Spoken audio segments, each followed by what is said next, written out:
Olá, você que nos assiste pela Rede Alesp.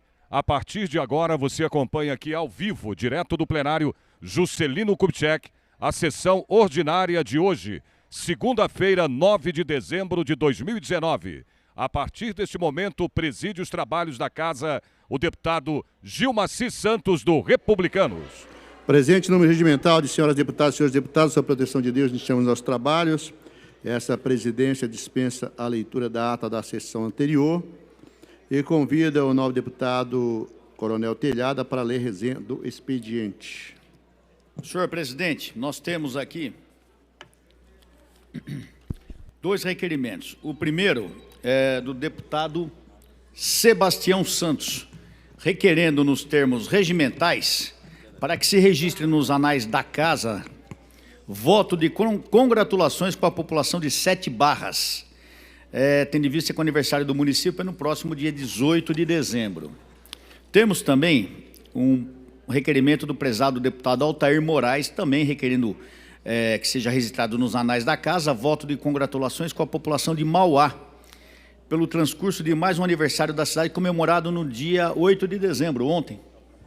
Deputado Altair Moraes. Somente isso, senhor presidente. Muito obrigado, nobre deputado Coronel Telhado. E vamos iniciar nesse momento o nosso pequeno expediente, já convidando para fazer o uso da palavra o nobre deputado delegado Olim, deputado Caio França, deputado Tenente Nascimento, deputado Sebastião Santos, deputado Major Meca, deputado Dr. Jorge Lula do Carmo, deputado Jorge Wilson, deputado Frederico Dávila, deputada professora Bebel Lula. Lembrando a você que, além da Rede Alesp, você acompanha esta sessão ordinária, neste momento, no pequeno expediente, também pela internet, através do nosso site, que é o al.sp.gov.br, e no YouTube. Nesse momento, com a palavra, a deputada professora Bebel. Boa tarde, senhor presidente. Cumprimento também a mesa diretora de trabalhos, cumprimento a assessoria à minha esquerda, à minha direita, todos que nos assistem através da TV Alesp, senhor caro deputado Carlos Gianazzi, assim como também Coronel Telhada, deputado Gilmaci, na presidência dos trabalhos, enfim, público presente, guerreiro, que estão nesse momento, aqui na casa, lutando contra a reforma da Previdência do governador Dória, que é uma síntese, não. Nós estávamos analisando, deputado Coronel Telhada e deputado Carlos Gianazzi, o teor da emenda constitucional, que a gente observa que muito dos pontos ali abordados, tem nada a ver com Previdência, e que, quando se trata tanto a emenda e a chamada para a votação, para tratar das pensões, das aposentadorias dos servidores públicos do Estado de São Paulo. Mas não está dizendo que é para tratar da carreira do servidor público, impondo o subsídio. Não está dizendo que é para tratar de readaptações. Não está dizendo que é para tratar de doenças profissionais. E a proposta de emenda constitucional versa sobre isso. Eu quero dizer para vocês, eu não tenho nenhum problema de ter determinadas atitudes. Mas, na quinta-feira, até sob protesto do presidente da Casa, deputado Cauê Macris, nós sentamos um período na cadeira dele. Eu, a deputada Isa, deputada Mônica Seixas, deputada Beth Sayão, Márcia Lia e deputada Érica Malonguinho. E nós tomamos aquela decisão porque entendemos que a celeridade com que está dando esse processo é passar o rolo compressor para cima dos servidores públicos do Estado de São Paulo. Nós não podemos permitir que uma questão tão séria como a vida dos servidores públicos sejam tratadas assim como se fosse, vamos votar, fazer logo e boa. Não! Não podemos aceitar. O nobre deputado Emídio entrou com uma liminar e conseguiu, com esta liminar, demonstrar que o processo, dada a celeridade, não está feito de forma correta. A metodologia tem que, pelo menos, seguir o regimento de que trata desta matéria. E que se observa ali, deputado Henry, está fora, não poderia, ele, em presidindo, tendo uma matéria ordinária, ele não poderia tratar desta questão, ser relator especial, quer dizer, na questão da reforma da Previdência. Por esta razão, o TJ, um dos desembargador de São Paulo, deu esta liminar, né, deputado Emídio, do Partido dos Trabalhadores, de forma que hoje teria 2 votações. Aliás, quinta teria. Método de votação em primeiro turno e hoje segundo turno. Então, acredito que já o fato de a gente ter conseguido esticar, eu quero crer que o bom senso bata na cabeça dos senhores deputados, caso entre nessa casa, e votem contra essa reforma da Previdência, que vai acabar com a vida de todos os servidores públicos, desde o mais simples, aquele que limpa o chão da escola, os hospitais, até o juiz. Até o juiz vai ser atacado com essa reforma da Previdência. Portanto, nós estamos todos juntos nesse pacote. E nós temos que segurar e não deixar acontecer essa reforma da Previdência. Porque se acontecer, meus queridos, é transformar a nossa carreira em subsídio. Como se fosse, por exemplo, salário de deputado, não o valor do salário de deputado, mas a forma de dar de vereadores, de governadores, e vocês foram concursados, e como tal, tem que ser respeitada a carreira de todo o funcionalismo público. Um forte abraço, muito obrigada, prometo voltar em outro momento para conversar com vocês. Obrigado, deputada. Com a palavra, deputado Alex Madureira, deputado Enio Lula Tato, deputada Carla Morando, deputado Rodrigo Gambale, deputado Edmir Chedi, deputado Coronel Telhada. Neste momento, com a palavra na tribuna, pelo tempo regimental, nesse pequeno expediente de 5 minutos, o deputado Coronel Telhada, do Progressistas. Tiago. Senhor presidente, senhora deputada, senhor deputado, assessores e funcionários aqui presentes, a todo o público, sejam bem-vindos. Quero saudar nossa assessoria policial militar na figura da cabo Débora e do soldado Tiago, que estão todo dia aqui cuidando da gente. Saudar a todos que nos assistem pela TV Assembleia. Como sempre, eu quero iniciar o discurso saudando os municípios aniversariantes. No sábado, dia 7 de novembro, nós tivemos o município de Mongaguá, lá no litoral paulista. Um abraço a todos os nossos amigos e amigas da querida cidade de Mongaguá. No domingo, dia 8 de dezembro, nós tivemos os municípios de Caconde, Campinas, Diadema, Dracena, Guararapes, Guarulhos, Jandira, Mariápolis, Mauá, Mendonça, Nova Castilho, Palmares Paulista, Parapuã, Pereiras e Votorantim. Vejam quantos municípios aniversariaram no dia 8 de dezembro.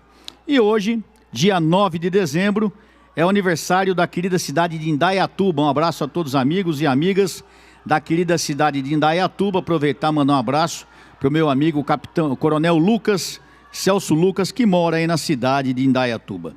Hoje também, dia 9 de dezembro, é o dia do fonoaudiólogo. Um abraço a todos os senhores e senhoras que trabalham com essa tão honrada profissão, cuidando das pessoas, os fonoaudiólogos. Também, eu não sabia disso, fiquei sabendo agora, deputado Gilmaci, dia 9 de dezembro é o dia do alcoólico recuperado. É um dia importante, muitas vezes a pessoa pode não dar atenção, mas quantas pessoas são vítimas desse vício maldito, o álcool, quantas famílias tem destruído, e aquelas pessoas que conseguem superar esse vício merecem toda a nossa consideração e apoio. Parabéns a todos aqueles que lutam contra esse malefício da sociedade. Hoje, também, dia 9 de dezembro, é o Dia da Criança Especial. Muitas crianças com problemas físicos, problemas mentais, precisam e merecem todo o nosso apoio. E também, para fechar, hoje é Dia Internacional contra a Corrupção, um mal que assola não só o Brasil, o mundo todo. Hoje nós temos esse problema da corrupção que tem feito muito mal às pessoas morrendo em corredores de hospitais, sem saúde, os professores ganhando mal, funcionários públicos ganhando mal, policiais, médicos, e a corrupção imperando em todos os países. Hoje pela manhã, senhor presidente, eu tive aqui numa sessão solene, presidida pelo nosso amigo deputado Ed Thomas, que foi feita uma homenagem ao nosso amigo promotor Lincoln Gaquia, que é lá do GAECO. O doutor Lincoln trabalhou muito tempo diretamente conosco, quando nós estávamos como comandante da rota. Um abraço ao nosso amigo Lincoln Gaquia, parabéns pela homenagem recebida e também parabéns ao querido amigo deputado Ed Thomas por essa iniciativa.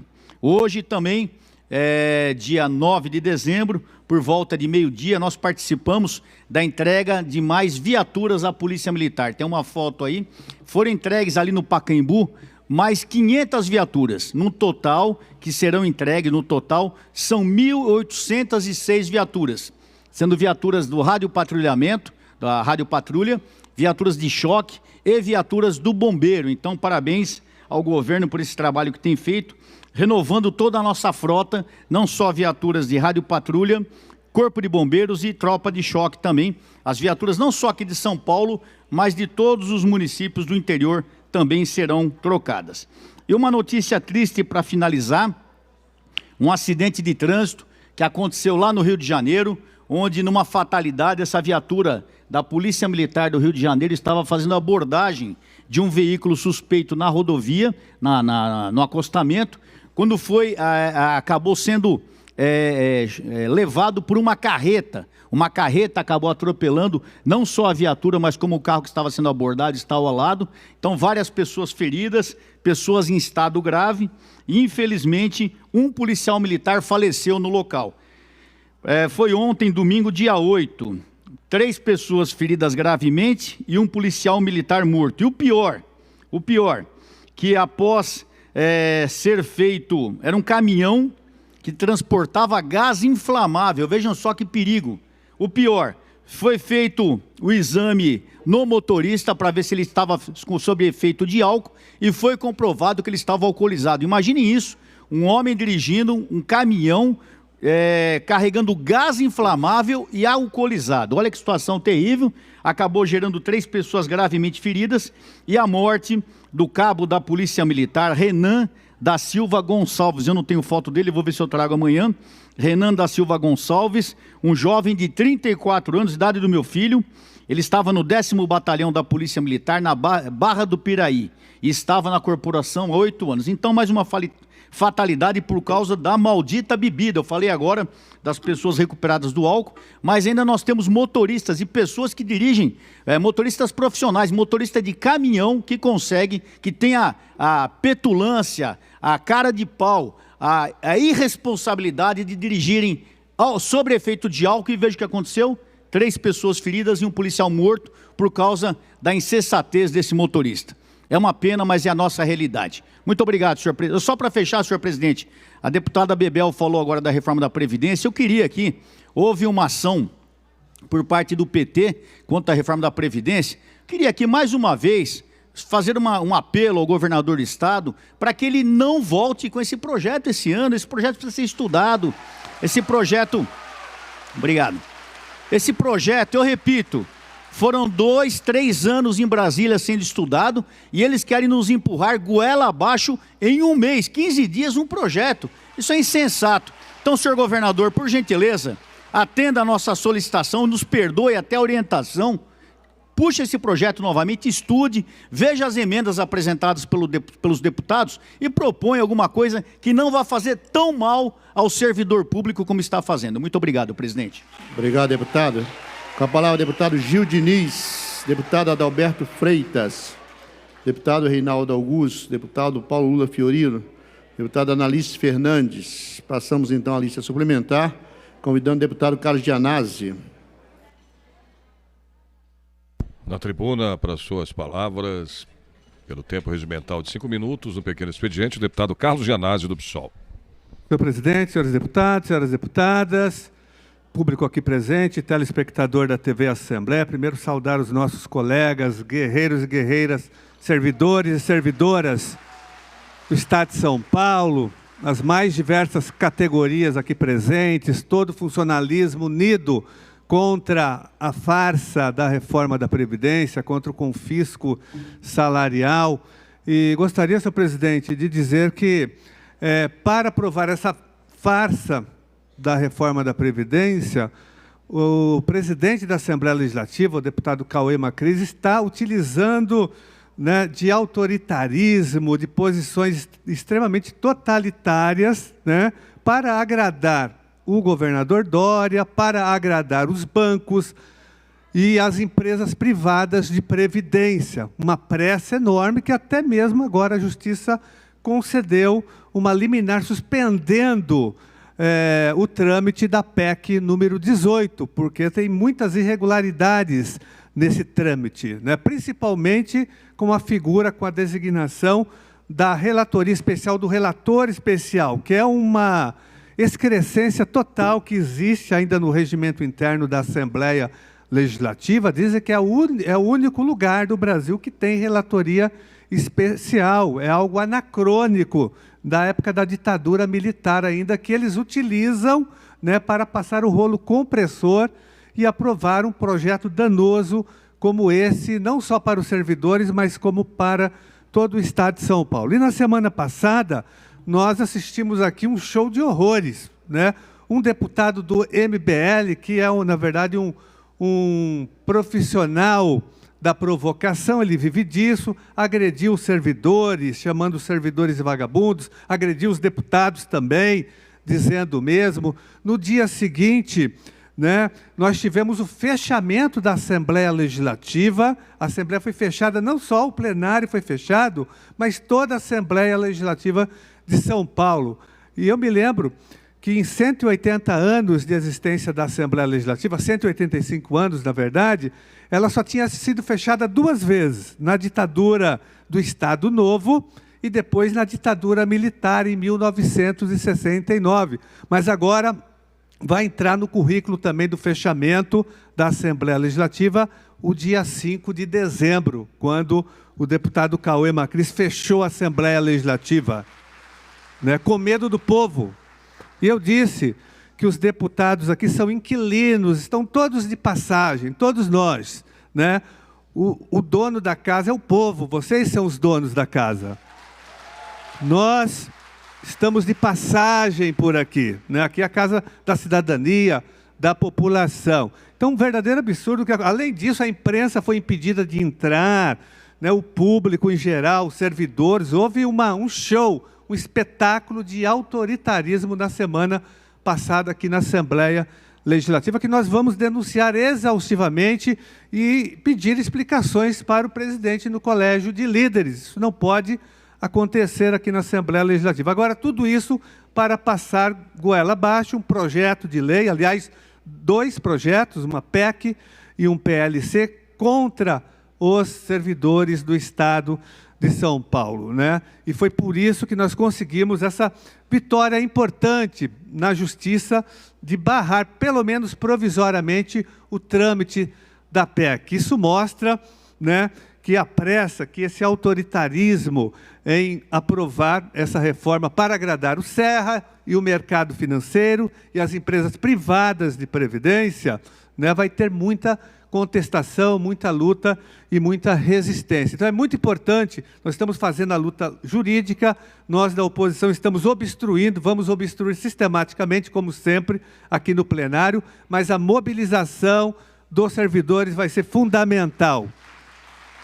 Se vocês não estivessem aqui nesses dias, nós não teríamos, né, conseguido barrar a aprovação, ela já teria sido aprovada, na verdade. Então, graças a vocês que estão mobilizados dentro e fora da Assembleia Legislativa, utilizando as redes sociais, pressionando também os deputados nas suas regiões, no interior, na Grande São Paulo, na Baixada Santista, aqui na capital. Toda essa mobilização é muito importante, o revezamento dos servidores e uma saudação especial para quem está vindo de muito longe, caravanas do interior, delegações do interior, pessoas viajando 6, 7, 8 horas para chegar aqui na Assembleia Legislativa e fazer a luta contra a farsa da reforma da Previdência. Então, vamos manter a organização, a luta e a permanência na Assembleia Legislativa dia e noite para derrotar esse confisco salarial e esse confisco de direitos e benefícios previdenciários. Com a palavra, deputado Ricardo Madalena, deputado Sargento Nery, deputado Gil Diniz, deputado delegado Olim, deputado Castelo Branco, deputado Itamar Borges, deputada Mônica, da bancada ativista, deputada Edna Macedo, deputado Eno Lula Tato, deputada Carla Moran, deputada professora Bebel Lula. Mais uma vez, na tribuna, a deputada Bebel, para a sua fala ainda nesse pequeno expediente. Mais uma vez ela volta à tribuna para falar pelo tempo regimental de 5 minutos. Bem, de volta à tribuna mais uma vez. Cumprimento a todos que nos assistem, talvez nesse momento, na TV Alesp, e dizer para vocês o seguinte: eu acho que acertado foi, desde o dia 26, vocês estão nesta casa. Desde o dia 26, nós fizemos assembleia aqui em frente, a Assembleia Legislativa, porque entendíamos o quê? Entendíamos que só de falar da reforma da Previdência, nós sabemos o teor dessa reforma, posto que, da forma como ela foi imposta para nós, não poderia vir coisa boa. De resto, é isso que está presente, né? Imagine algum aposentado, não serão os professores, obviamente, nem servidores das escolas, não serão aqueles da saúde, que ganham abaixo de R$1.000, mas tem também na reforma da Previdência um processo que chama de desaposentação. Sabem o que é isso? Aquele servidor aposentado que ganharem acima de R$5.800 vão ter que contribuir com 14%. Isso tem que estar em alerta. Isso nós temos que avisar para todos, porque não é um problema de quem está mais só na ativa. É um problema de quem ganhar R$5.900, R$6.000, vão contribuir com 14%. Por isso essa reforma, gente, era para tomar uma dimensão maior que essa. Muito embora eu me sinto muito grata, eu sinto grata como todos os deputados que não são favoráveis à reforma, entendem perfeitamente o esforço de vocês estarem aqui.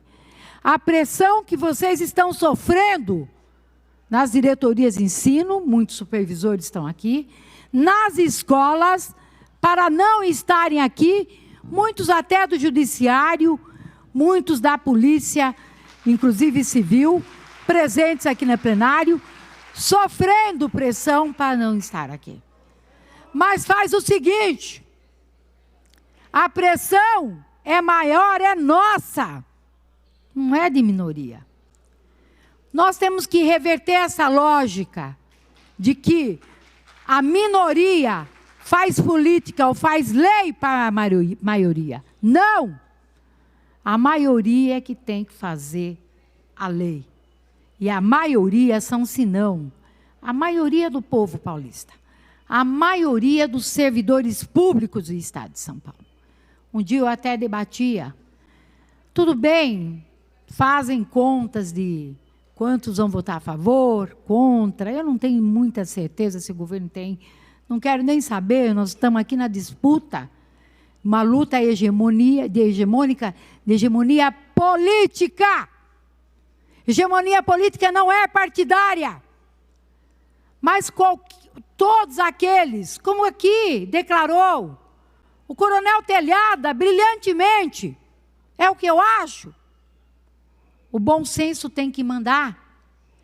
E o bom senso está dizendo o quê? Retira essa reforma da Previdência.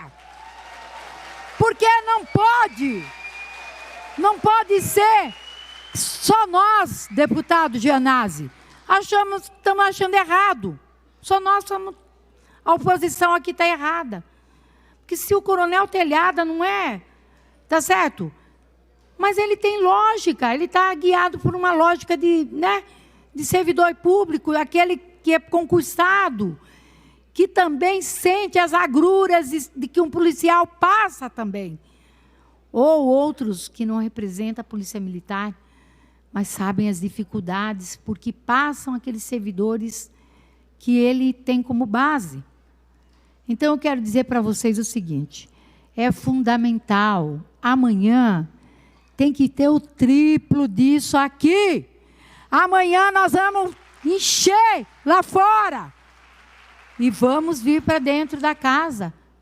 Ninguém entra para só fazer quebradeira, entra para fazer o que vocês fazem. E não fomos nós que fomos desrespeitosos com vocês. Foram desrespeitosos com vocês na medida em que as portas foram fechadas. É isso. E isso é lamentável, numa casa que é para ser democrática. Então por que tem essas bancadas aí? Então arranca de vez as bancadas, uai. Se não é para entrar e não é para assistir, não é para aplaudir, não é para vaiar, arranca as bancadas. Não pode. E eu não estou crescendo nas tamancas, não. Para terminar, deputado, eu não estou crescendo porque vocês estão aqui. Eu sempre tive a minha posição, e a minha posição é essa, posição de representar professores, mas também os servidores públicos do Estado de São Paulo, porque estou aqui como servidora pública também. Professor é servidor público. Muito obrigada. Com a palavra, deputado Carlos Gianazzi.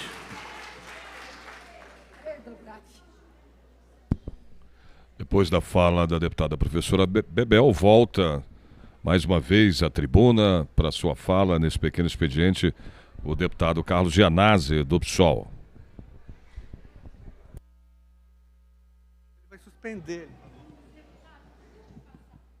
Senhor presidente, de volta a esta tribuna, nós estamos fazendo um debate aqui na Assembleia Legislativa, pelo menos com alguns setores, e tentando, sobretudo, mostrar para a população do Estado de São Paulo por que nós chamamos esse projeto de farsa da reforma da Previdência.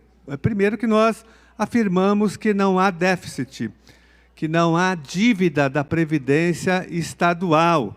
A reforma já foi feita em 2007 e depois uma outra em 2011. Nós passamos já por duas reformas. E nós acompanhamos toda a execução orçamentária do Estado de São Paulo. Nós aprovamos o orçamento e acompanhamos a execução orçamentária. Além disso, nós acompanhamos também a dívida ativa do Estado, a dívida pública do Estado, a dívida passiva do Estado com os servidores, com a São Paulo Previdência. Nós acompanhamos muito e cada vez mais, de alguns anos para cá, a questão da desoneração fiscal, dos benefícios fiscais, ou seja, da transferência de dinheiro público através das isenções fiscais ou descontos para o setor privado. Então, esse é o grande debate que não é feito aqui no Estado de São Paulo. O governo teme esse debate, os deputados da base do governo não querem nem ouvir falar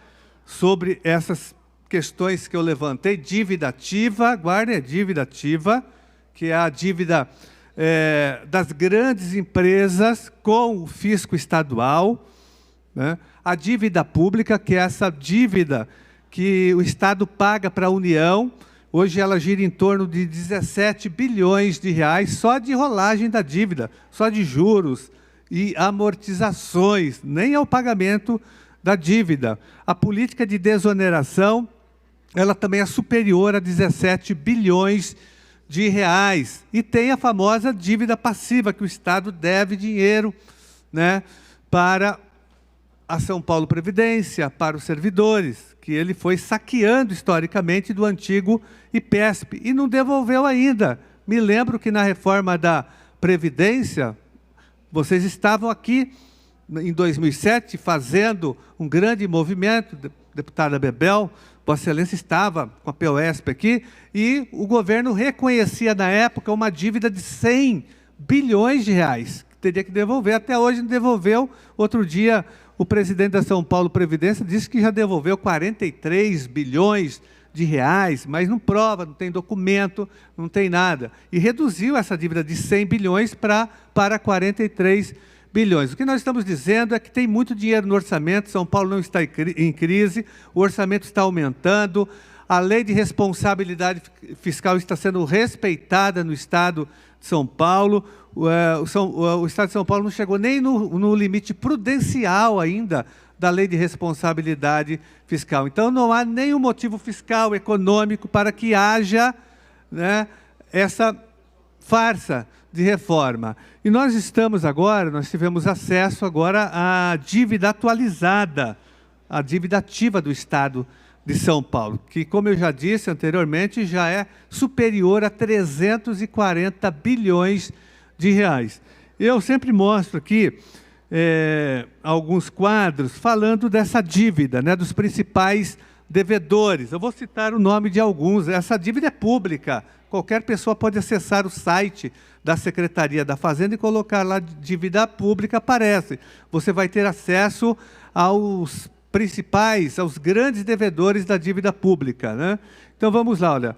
Droga Center, distribuidora de medicamentos, deve 4 bilhões e 179 milhões de reais. A dívida já, esse valor está inscrito já na dívida pública, não tem mais recurso, né? Essa empresa já perdeu em todas as instâncias, ela tem que pagar essa dívida. Tem várias empresas aqui, mas tem uma que eu sempre cito, que é a Sadia. A Sadia, até ontem, ela estava devendo 1 bilhão e 500 milhões de reais para os cofres públicos. Todo mundo conhece a Sadia, né? Quem gosta de carne, eu não como, eu sou vegetariano, então não mas, então, olha, ela estava devendo. Agora esse valor já atualizado aumentou, ela está devendo, ela não só não pagou esse valor, como está devendo 1 bilhão 657 milhões de reais. E o governo disse, só para concluir, senhor presidente, que precisa economizar por mês pelo menos 3 bilhões de reais.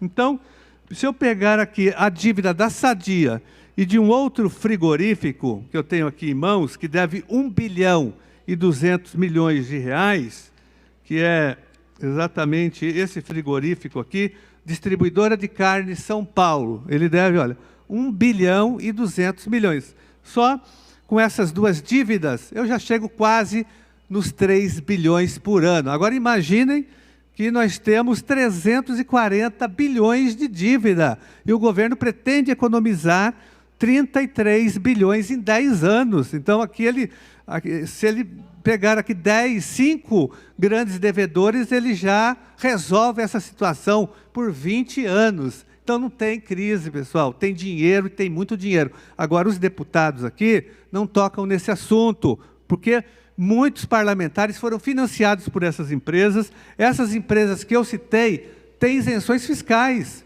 Elas têm benefícios fiscais e dão calote no Estado. E continuam, mesmo dando calote, elas continuam tendo as isenções fiscais. Agora eles querem falar que a nossa Previdência vai quebrar o Estado. Nós não vamos aceitar esse tipo de argumentação. Nós temos números aqui, científicos, pesquisas, nós temos aqui o pessoal do Sinafresp, os agentes fiscais de renda.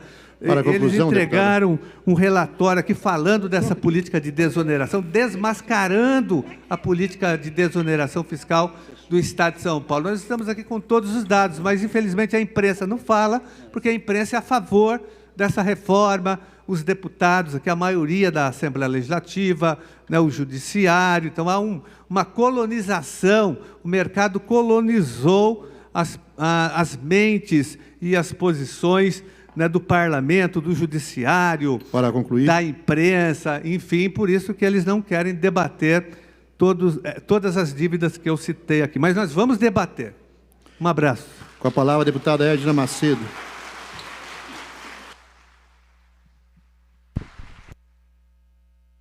Continue acompanhando pela internet também, além da rede da Senhor TV Alesp, pela nobres internet deputados, e senhoras no e senhores presentes aqui al.sp.gov.br. nesse plenário, vocês que nos assistem aí, policial militar, boa tarde. Bem, tem um ditado que diz assim: quem não vai pelo amor, vai pela dor. O governo não quis, pelo amor, conversar para que essa proposta aí, ou essa PEC 18, fosse melhorada, fosse conversada para que nós pudéssemos fazer o melhor para o funcionalismo público. No entanto, foi minha surpresa, o PT entrou com uma ação na Justiça e, enquanto isso, ganhamos tempo, graças a Deus, né? Então, é isso. Realmente, pessoal, é um pacote de maldade, que nós não podemos ser coniventes com coisas que venham. Eu sei, vocês não são meus eleitores, eu tenho certeza que não são, não tem problema, mas nem por isso nós temos que deixar de lutar por aqueles que estão sofrendo no seu salário. Aposentadorias, uma vergonha. E outra coisa, não fomos nós, não foram vocês que são culpados dessa problemática de previdência social. Eles pegam dinheiro, investem em outras coisas, fazem um rombo e depois nós é que vamos pagar o pato. É justo isso? Negativo. Não aceito isso. Graças a Deus que vamos ter tempo aí para a gente ver se consegue, com certeza, melhorar isso aí. Se não melhorar, não vai passar. Eu tenho certeza que não vai passar. Então, pessoal, fica aqui registrado a minha indignação e gostei dessa atitude do PT. E eu, primeiro, sempre questionei isso aqui, inclusive no meu partido. Por que é que o governo não cobra de quem está devendo em primeiro lugar? Isso é fundamental, tá? Eu não estou jogando para a plateia, não. Isso é verdade, é fato. Por que é que não cobram daqueles que devem para o Tesouro, que devem para o INSS? Isso é um absurdo. Não compactuo com esse tipo de coisa, e muito menos com essa PEC e com esse PLC. Quero deixar aqui registrado a minha indignação e o meu voto é não.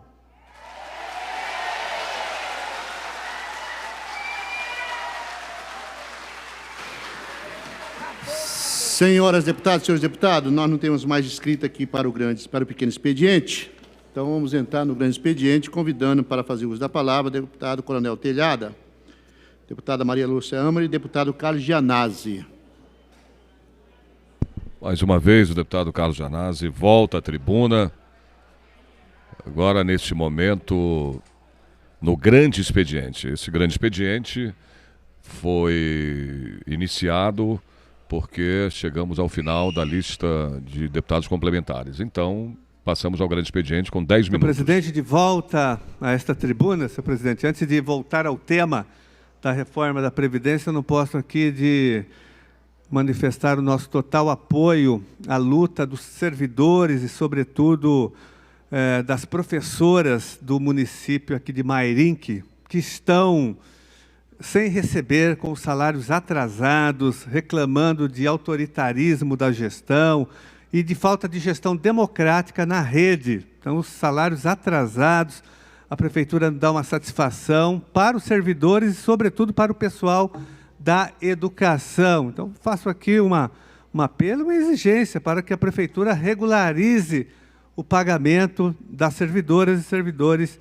de Mairinque, senhor presidente. As pessoas lá estão passando necessidade, porque os salários já são baixos e estão atrasados. E não há diálogo com os servidores, não há gestão democrática da educação. O mesmo eu digo em relação aos servidores e servidoras de Biúna, que estão na mesma situação, salários atrasados.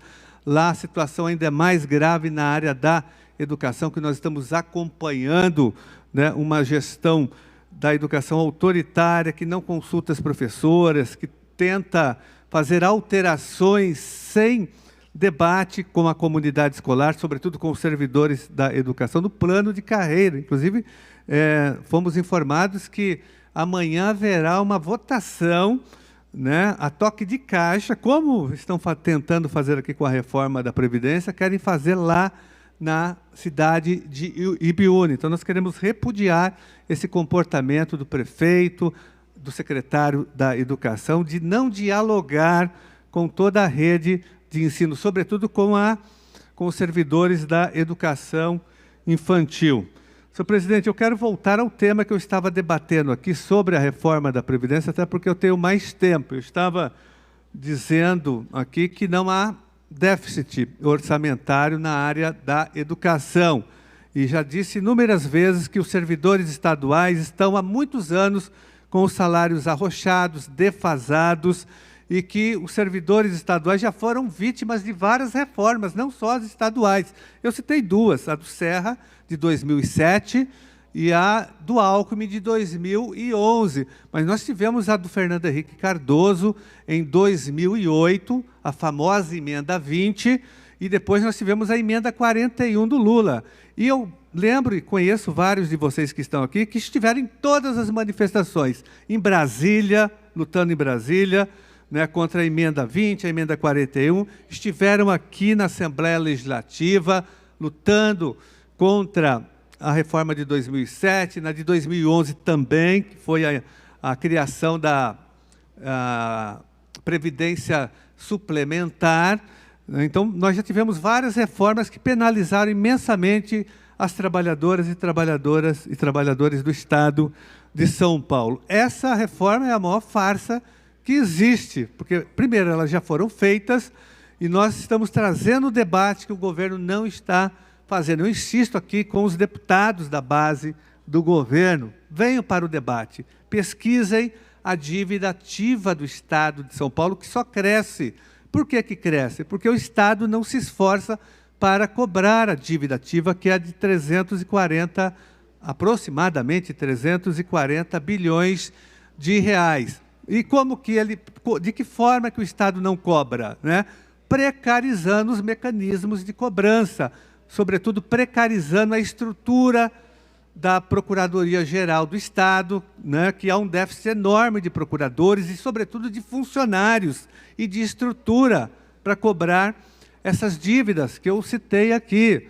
E na outra ponta, na Secretaria da Fazenda, também faltam servidores, não há uma política séria, não há instrumentalização, e não por falta de vontade dos funcionários e dos agentes fiscais de renda, mas porque o Estado não investe no combate também à sonegação, né? E não aparelhando a Secretaria da Fazenda para fazer essa fiscalização mais ampla no Estado de São Paulo, que a sonegação é altíssima no nosso Estado. Então, dessa forma, essa dívida só cresce, né? E esse dinheiro não entra no cofre público. Como eu disse, se nós pegarmos só 2 ou 3 empresas devedoras do fisco estadual, a gente já paga, no único ano, os 3 bilhões de reais que o Henrique Meirelli diz que o Estado tem que economizar para equilibrar a Previdência estadual. Ele fala que em 10 anos pretende economizar 33 bilhões de reais. Então, né, isso aqui fica claro que só combatendo a sonegação fiscal do Estado de São Paulo e avançando na cobrança da dívida pública, da dívida ativa, a gente resolve essa situação. Mas se eles não quiserem mexer na dívida ativa, nós vamos então para a dívida pública, que gira em torno hoje de 17 bilhões de reais, só de pagamento de juros e amortizações, nem é o pagamento da dívida. Por isso que nós sempre defendemos, há anos que nós estamos defendendo aqui na Assembleia Legislativa, a auditoria da dívida pública do Estado de São Paulo. Essa é uma bandeira histórica que nós temos. Pelo menos o nosso mandato defende a auditoria desde 2007. Me lembro quando nós chegamos aqui, junto com o deputado Raul Marcelo, que foi um dos grandes defensores dessa bandeira da dívida ativa, fizemos seminários, debates, mostrando que tem que fazer a auditoria da dívida pública do Estado de São Paulo. Esse é um outro debate também que nós queremos fazer com o governo e com os deputados da base do governo, né? Mas se o governo não fizer o debate nem da dívida ativa e nem da dívida pública, nós queremos debater, então, a política de desoneração fiscal, que só agora veio à tona nos últimos 3, 4 anos, por conta, repito, por conta da presença na Assembleia Legislativa do Sinafresp, que trouxe todos esses dados e todos esses debates. Então, nós temos aqui agora, eu tenho atualizada aqui a dívida da Sadia, pessoal, olha,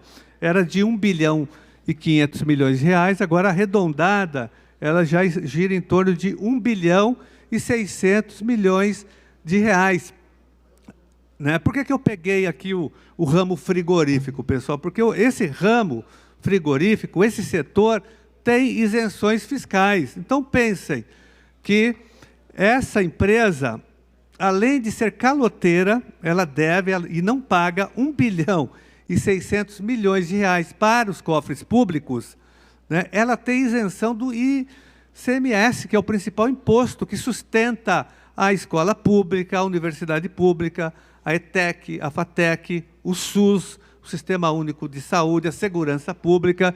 Então, ela está aqui, olha, sonegadora, sonega 1 bilhão e 600 milhões de reais, né? E ainda tem isenção fiscal, é beneficiada com os decretos do PSDB. Então, e como aconteceu agora com as empresas aéreas, que o plenário votou, nós votamos contra, nossa bancada do PSOL, do PT, do PCdoB, nós votamos contra a desoneração fiscal do combustível do querosene para a aviação. No estado de São Paulo, houve uma redução do preço de 25% para 12%, a base do governo. Eles ficam tão escandalizados, esse valor da Previdência, essa crise da Previdência, vai quebrar a Previdência, mas não ficam escandalizados com os grandes devedores. Para eles, tudo bem. Os grandes devedores, faz parte, né? Dívida pública não tem nenhum problema. O escândalo, para eles, a preocupação do Henrique Meirelles é sempre com servidores públicos, né? Tivemos também aqui mais um ataque, que foi o dos precatórios. O governo votou aqui um verdadeiro golpe contra os servidores do Estado de São Paulo, reduzindo o valor do precatório de R$33 mil para R$11 mil, um verdadeiro absurdo. São vários ataques aos servidores, né? E aos serviços públicos também, às empresas públicas. Esse é o governo Dória. Então, esse debate nós vamos fazer com insistência até a derrota final, tanto do PLC, como também da PEC número 18. Como disse muito bem a deputada Bebel, eles estão fazendo, deputada Bebel, uma desconstituinte, estão mexendo na Constituição estadual sem que haja uma Assembleia Estadual Constituinte, estão desfigurando a Constituição estadual, como fez o Temer, aprovando a emenda 95, e como faz agora o Bolsonaro, com as PECs que ele apresentou, né, que tentam acabar com as vinculações obrigatórias na área da educação, da saúde. Esse é para terminar, senhor presidente, isso nos preocupa muito e foi um dos motivos também que levou, eu tenho certeza, o Tribunal de Justiça a interromper a tramitação da PEC 18, porque eles querem mudar, repito, a Constituição estadual sem que haja uma Assembleia Estadual Constituinte. Isso é ilegal, é um verdadeiro absurdo. Então, nós vamos fazer esse debate, vamos chamar a base do governo para o debate, sobretudo vamos esclarecer isso para a população e desafiar a imprensa a fazer esse debate também, porque a imprensa esconde, né? Ela tem medo de fazer esse debate. Então, vamos à luta e vamos derrotar a farsa da reforma da Previdência. Com a palavra o deputado Sargento Nery, deputada Marta Costa, deputado Jorge Wilson, deputado Daniel José, deputado Letícia Aguiar, deputada Marina Elou, deputado Frederico Dávila, deputado Dr. Jorge Lula do Carmo, deputado Alex Madureira, deputado José Américo Lula, deputado delegado Bruno Lima e, por permuta, deputada Mônica, da bancada ativista. Por permuta, portanto, sobe a tribuna para falar pelo tempo regimental de 10 minutos nesse grande expediente, a deputada Mônica, da bancada ativista. Eu que queria saudar e parabenizar vocês pela força, pela coragem, pela forte mobilização nesses dias todos. Se eu não tenho esperança no parlamento, eu tenho muita esperança na luta dos servidores públicos do Estado de São Paulo e, sobretudo, das mulheres, que são a maioria.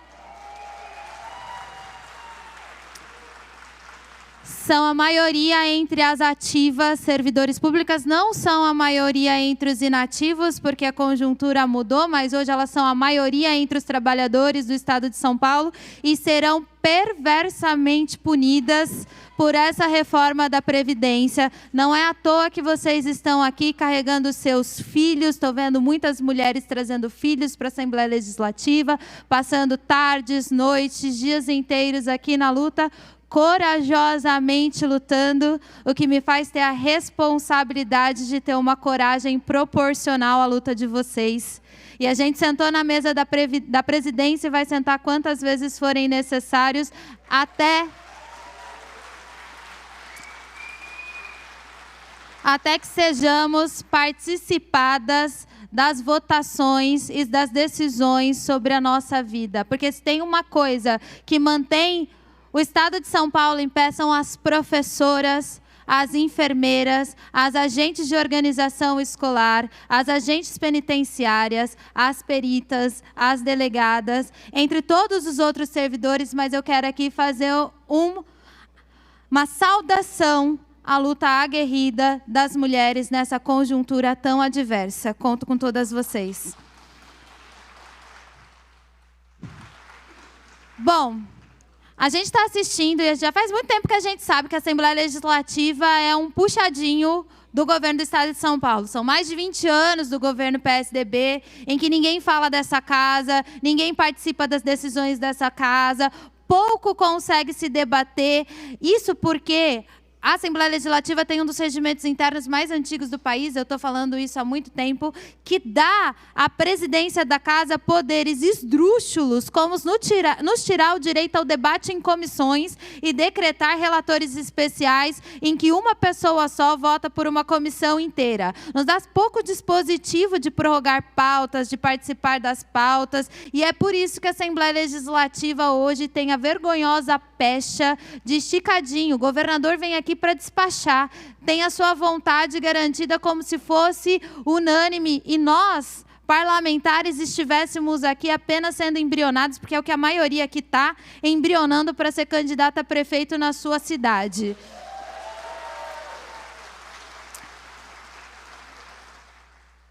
Mas com a gente não, a gente não tem essa vocação e a gente quer deliberar e debater o futuro do Estado de São Paulo.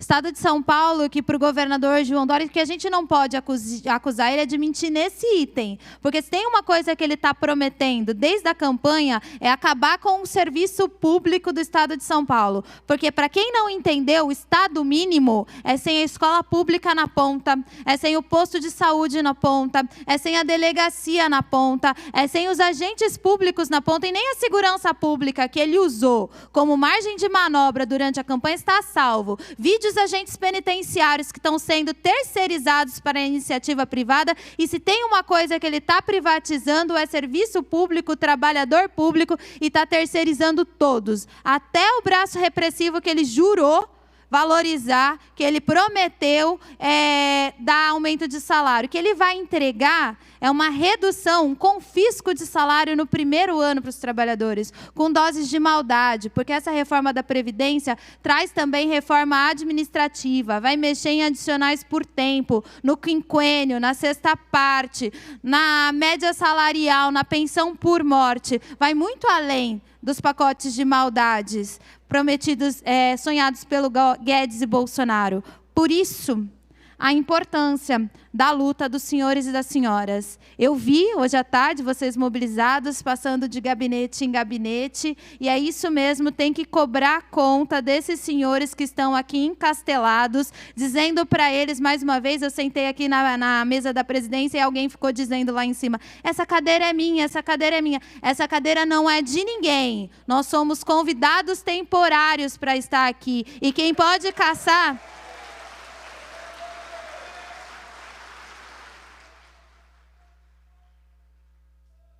E quem pode caçar esse convite é a população do Estado de São Paulo, que tem que estar muito atenta a quem é que está afrontando os serviços públicos e a sua permanência. Os senhores já sabem que hoje a Justiça interviu, tem uma liminar impedindo a tramitação da forma que está, né? Pedindo que a PEC, a proposta de PEC, volte às comissões. Portanto, ela que deveria ter sido votada na quinta-feira passada ou hoje de manhã não pode tramitar assim. A presidência da Casa tem duas escolhas, ou retoma a votação na CCJ e segue, ou tenta derrubar essa liminar. O que se espera é a segunda opção. A Casa está confiante que vai derrubar a liminar, a gente está atento para ver, agora está na mão da Justiça como é que isso vai tramitar. Mas tem a PLC, são 2 textos que tramitam na Casa. A PLC pode começar a ser votada a partir de amanhã. Então, a gente está esperando aqui a sessão acabar para ver o que o Gilmar Cir vai anunciar para as próximas horas e o que vai acontecer, porque a gente também não sabe. Mas ficar atento que a gente teve uma pequena vitória, a gente segue na resistência, eu sei que os senhores seguem combativos, mas a gente não tem nenhuma segurança do que é que pode acontecer nas próximas horas e nos próximos dias. Também, mais uma vez, eu quero fazer um apelo para todos os servidores públicos. Eu sei que vocês contam muito com a gente, com a nossa luta aqui. Observando tudo que está acontecendo no Congresso Federal, que começa agora a debater uma reforma administrativa, o congresso desse ano do PSDB, em que eles debateram o fim da estabilidade dos servidores públicos como uma proposta para se chancelar a extrema-direita e conseguir os votos dos liberais. Essa reforma da Previdência aqui, que também tem pitadas de reforma administrativa, eu quero dizer a todos os senhores que o que está acontecendo no Brasil é bem mais grave, se não fosse grave o suficiente, do que essa reforma da Previdência. O que está acontecendo aqui é que estão tentando colocar a pecha em pessoas que ganham R$ 1.300, R$ 998, como são os agentes de organização escolares, como privilegiados. E, por causa disso, querem retirar todos os direitos dos senhores. Está em andamento no Brasil um perverso ataque à carreira de servidores públicos e a todos.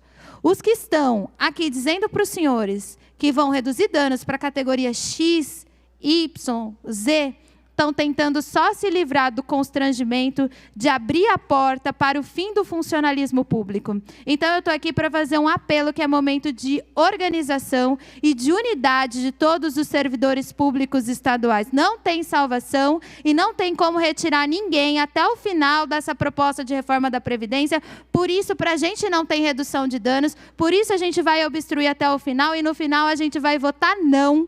Porque a gente sabe que quem segura o serviço público no Estado de São Paulo são os senhores. Mas os senhores também têm que saber que o cenário não é favorável e que estão tentando desmontar a carreira de servidores públicos no Brasil. E é contra isso que a gente tem que lutar. As famílias brasileiras têm que saber qual é o papel de importância dos professores na comunidade.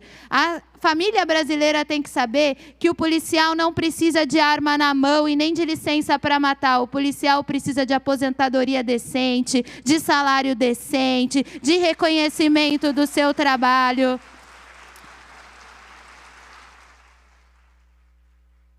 A família brasileira precisa saber que o médico precisa ter interesse de trabalhar no serviço público e que agora tem uma fila de mais de 1.000 trabalhadores da Polícia Civil querendo se aposentar, agravando a situação da inteligência da polícia no Estado de São Paulo. Então, a gente precisa falar com as pessoas e as pessoas precisam saber que as pessoas mais pobres do Estado de São Paulo vão ficar sem acesso ao serviço público porque é um plano nefasto nefasto de mentir e dizer que os senhores são privilegiados e que, por isso, precisam ter suas carreiras atacadas, as estabilidades findas e uma condição muito mais adversa e perversa do que os trabalhadores da iniciativa privada. Não existe.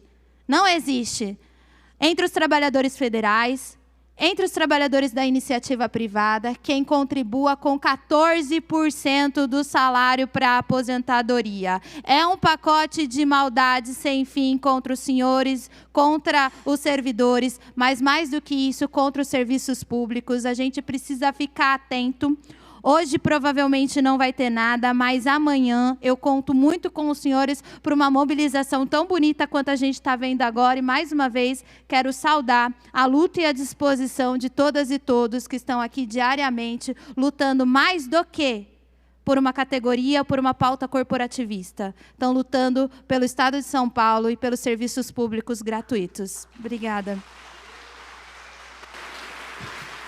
A palavra, deputado Castelo Branco, deputado Conte Lopes, deputado Rodrigo Moraes, deputado delegado Olim, deputada Carla Morando, deputado Itamar Borges, deputado Gil Diniz, deputado Vinícius Camarinha, deputado Sebastião Santos, deputado Carlos César, deputado Rafa Zimbaldi, deputado Leci Brandão e, por permuta, deputada professora Bebel Lula.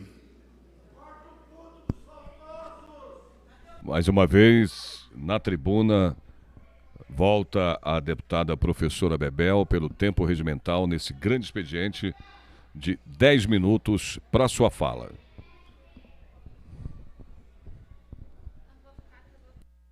Pessoal, mais uma vez na tribuna.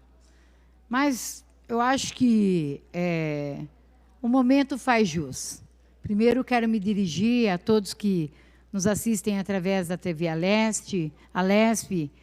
Quero me referir de forma respeitosa à fala da deputada Edna Macedo, que eu acredito uma pessoa que entende um pouco, né, da lógica de como devem ser tratadas minimamente, as pessoas devem ser tratadas minimamente, né, num processo tão profundo de mudanças como é esse da PEC, da Proposta de Emenda Constitucional 18 e o projeto de lei complementar 80.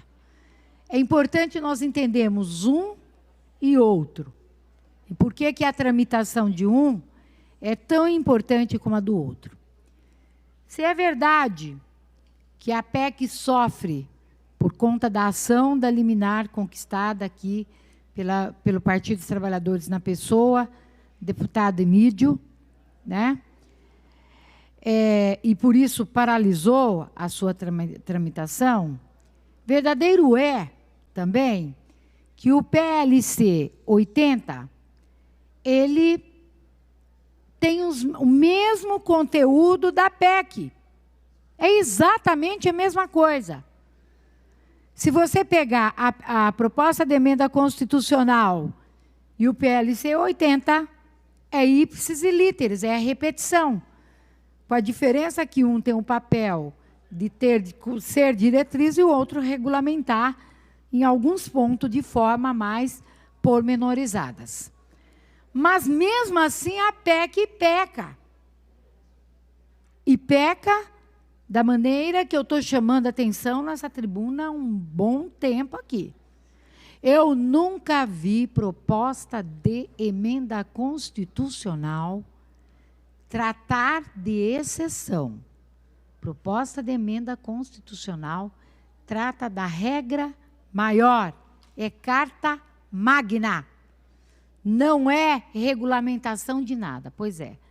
Ela está sendo no interior da proposta de emenda constitucional. O que eu estou chamando de exceção é o que trata dos readaptados, por exemplo. Você fala, mas Bebel, com tanta desgraceira, tá, mas por que é que os readaptados estão lá? Porque é uma forma de dizer o seguinte, acaba os readaptados, vamos acabar com os readaptados. Mas não vão acabar com a razão por que as pessoas, servidores públicos, professores, enfim, profissional da saúde, justiça, todos que fazem uso da readaptação, por que é que estão readaptados? Pega o professor. Por que um professor sai da sala de aula, professor Fábio? Agora, no papel de presidente da POS, enquanto eu estou aqui. Por quê? Porque as salas são superlotadas. Porque as jornadas é triplicada. E os salários, desse tamanho. Aí o professor adoece. Ele não vai conseguir ficar com classes numerosas. Então, ele vem com vários problemas. Problema da voz, problema de tendinite. Aliás, o problema das cordas vocais, ele se dá por várias maneiras. Porque fala muito alto, classes numerosas. Você fala, mas professor, não é para falar alto. Ótimo. Desde que nós tivéssemos um número adequado de alunos por salas de aula. Mas não é isso que acontece. É no mínimo, né? 44 alunos. Por quê? Ali cabe mais 2, então põe 47, 46 e chega até 50 alunos. E aposta na evasão ao longo do ano letivo. E aí o professor se vê obrigado a se readaptar. Por isso que eu chamo isso de exceção.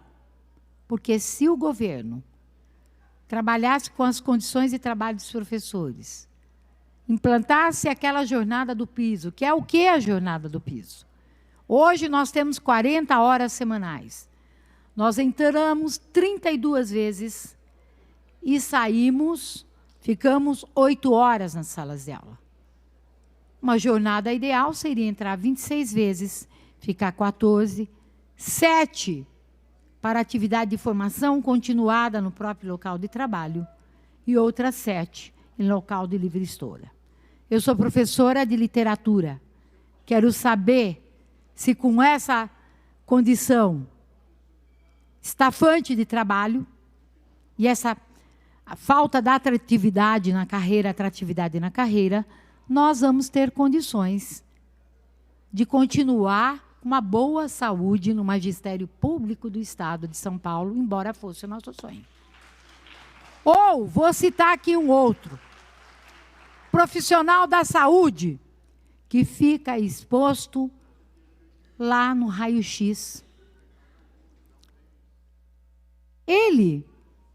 Imaginem vocês que a proposta de emenda constitucional, da forma como está, proíbe doenças profissionais. Porque a regulamentação disto é para o seguinte, morra, depois você pede.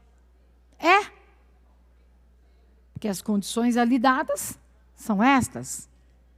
Ou o policial que sofreu qualquer tipo de ataque ou na luta que teve, né? Enfim, sabe-se lá.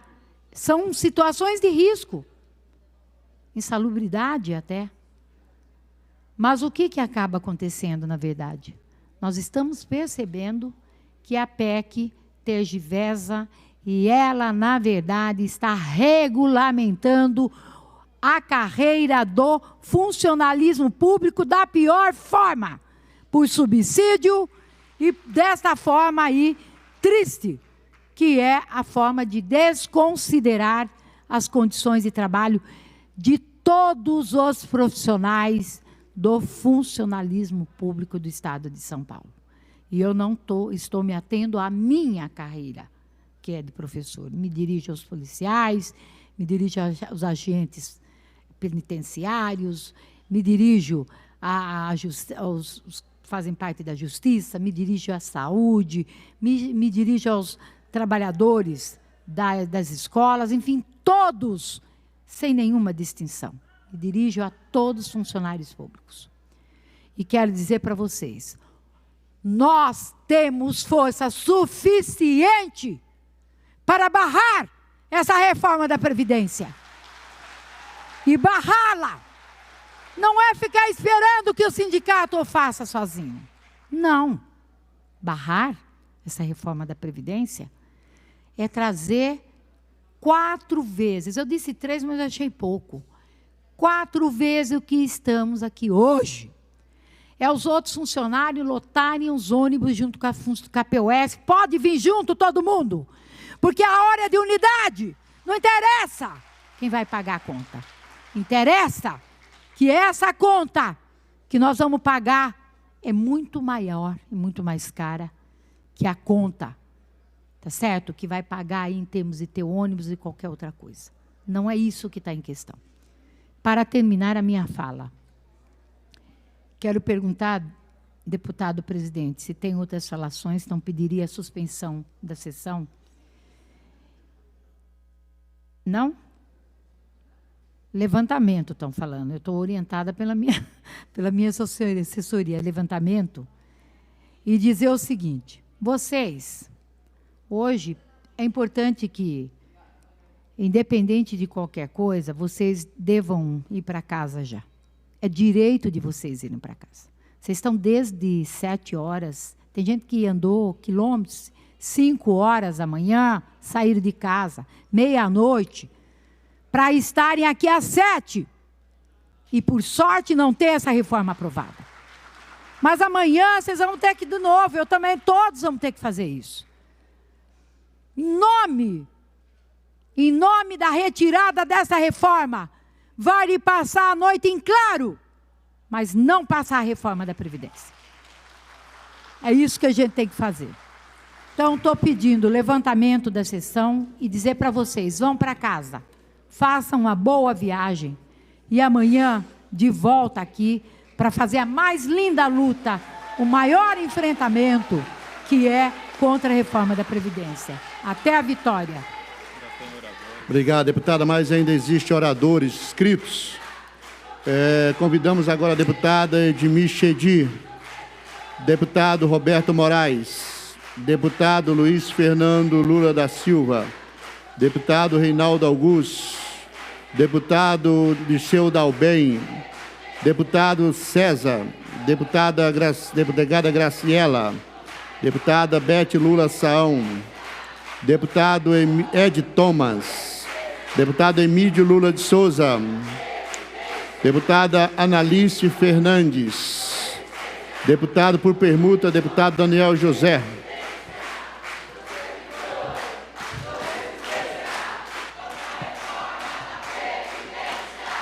Boa tarde a todos que estão na galeria.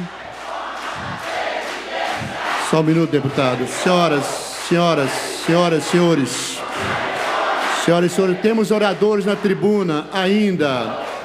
Aí eu pediria às senhoras e senhores que se comportassem da mesma forma que se comportou até agora. Boa tarde a todos. Só um minuto, deputado, por favor. Senhoras, obrigado. Eu peço só que mantenha da mesma forma que mantiveram até agora. Vocês estão de parabéns pela movimentação de vocês. Mas com a palavra, deputado Daniel José. Obrigado, presidente. Queria saudar todas as assessorias aqui que estão trabalhando, os deputados presentes aqui na Assembleia, todos que estão na galeria, que vieram manifestar de forma genuína, né? Cada um de nós temos nossos direitos, né, de defender aquilo que a gente acredita. Né, e vocês, né, e eu aqui também, não somos diferentes, somos iguais. Eu venho aqui falar uma fala bastante breve, na verdade, sobre educação e sobre a reforma da Previdência. Senhores, mais uma vez eu pediria que o senhor se comportasse como se comportaram até o momento. Há um orador na tribuna. Vocês se comportaram tão bem até agora, senhoras. A minha fala, presidente, é uma fala a favor da reforma da Previdência. Uma fala a favor. Que eu tenho o direito de falar, assim como todos têm direito de manifestar, de uma forma educada, num debate democrático, né? Num debate democrático.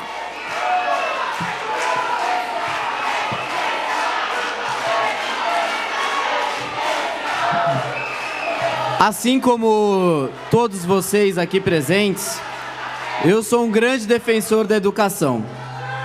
Eu devo tudo o que eu consegui na minha vida por conta da educação. Se não fosse uma educação básica de qualidade, eu não estaria aqui. Eu não poderia representar o interesse de tantas pessoas, o interesse difuso, que infelizmente não conseguem vir aqui às 3h46 da tarde manifestar, mas que estão lá, estão na sociedade, estão trabalhando, estão correndo atrás, e que também querem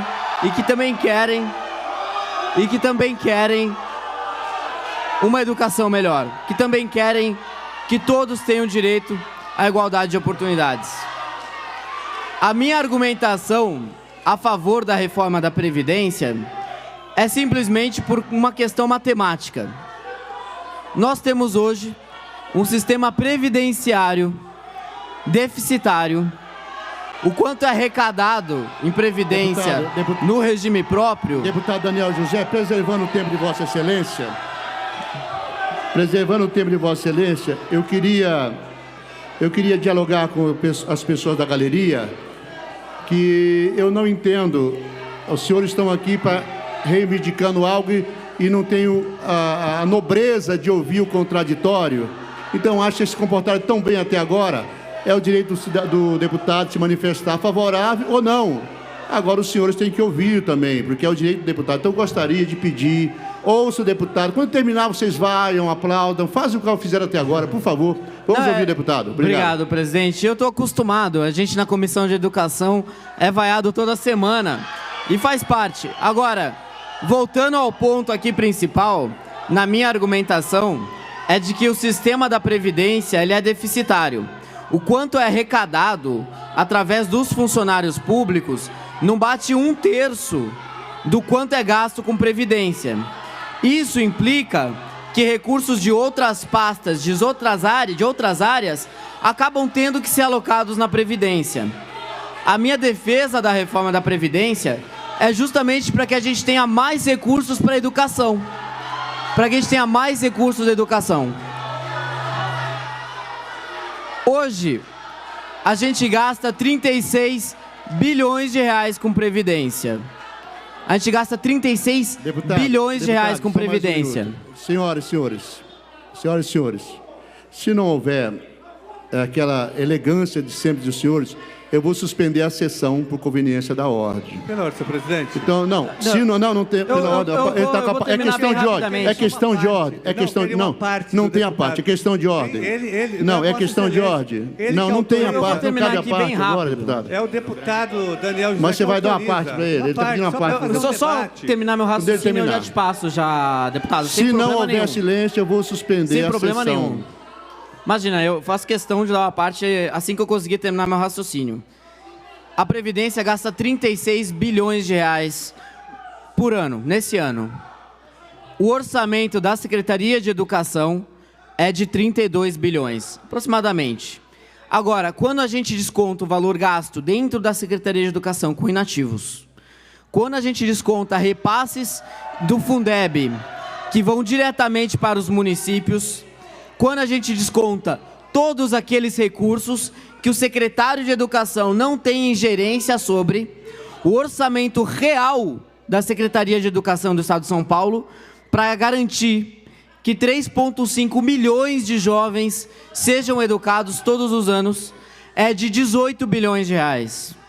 A gente gasta, portanto, duas vezes mais com Previdência, do que o quanto a gente gasta no orçamento real de educação. A minha defesa é para que a gente consiga gastar cada vez mais com as áreas fim. Deputado, infelizmente tem condição, a suspensão está suspensa até tiver condição. Está suspensa a sessão. Está suspensa.